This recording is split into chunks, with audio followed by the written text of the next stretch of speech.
simply looking at some of the numbers, hard statistics about individuals who used a out-of-state driver's license to vote on the same day, register and vote on the same day in New Hampshire. And this has been an issue the legislature has been grappling with for some time here.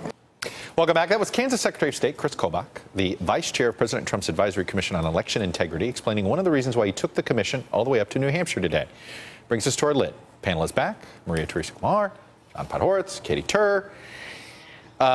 Maria, first, let me explain what New Hampshire is a same-day voter registration state.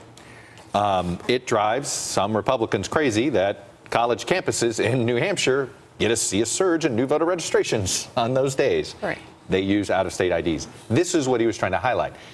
It is not voter fraud. It is certainly a different decision that New Hampshire does that other states don't. Where is this headed? And the majority of the states do allow for folks that are out of state as long as they're paying tuition and they are demonstrating that they are living there, and that's basically what students do. But different states do different things on that issue. That is actually that's right. But the fact that it's been certified and what he's saying, and he's trying to push this narrative that there was voter fraud when the Secretary of State is saying actually there has not been voter fraud. This was legitimate voters. It speaks to a larger narrative, and this is that Chris Kobach wants to figure out how to prevent young people and disproportionately people of color and poor people from participating at the rolls. You have he basically earlier this year he requested all 50 states to hand over their voter rolls, and the majority of them, close to 46 state Secretary of State, said no way because it's not secure and they don't actually have a process to ensure this. John, it does feel like he's trying to conflate. He knows this was not fraud. Right. That was perpetrated in New Hampshire. Yes, you can sit here and say students made the difference between Maggie Hassan and Kelly Ayotte. Okay. Right. But it was perfectly legal. Right. Okay. But look, there are problems with the voter rolls. I'm sorry. I know this is like not something that you're supposed to say. No, I mean, I am myself registered to vote in 2 different places in New York City because I lived in Brooklyn. I now live in Manhattan. I get mail-ins He's no longer from hip. Both. He's no longer hip. Is that what means? No, since you left right, but totally unhip. That's exactly right. But I am not off the rolls in Brooklyn Heights. In theory, I could go right back to my polling place from 2000. Right. No, but the point I'm trying to make is that in a razor-thin election, like let's say the Wellstone the Franken-Coleman election in 2008, that was won by 350 votes. You think out of 11 million votes, there's not 350 questionable votes being cast. It's almost preposterous. I guess it's preposterous to claim that that's not a plausible theory.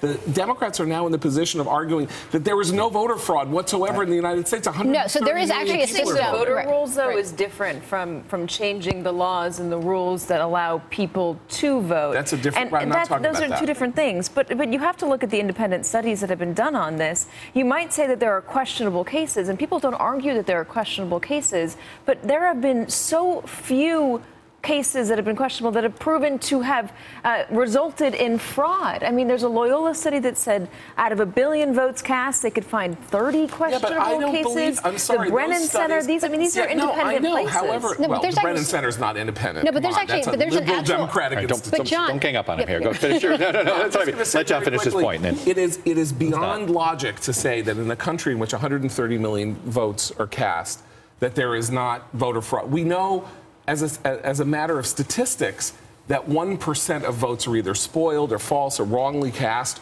or potentially fraudulent. Now, it may be that the effort to clean these rolls and to go after voter fraud the way they're going at it is draconian and intended to benefit one side and one side only. That doesn't mean that this is not an issue. But see, this is the problem, is that I do believe when you have partisans that are into this, at the end of the day, when you have elected officials charged with this, politics is always going to be, shockingly, Democratic states want same-day voter registration. Republican states want voter ID. Well, and some states actually promote folks to come in and mail in the ballots, and that's what they want. But there is actually a nonprofit organization. It's called the Electronic Registrant Information Center.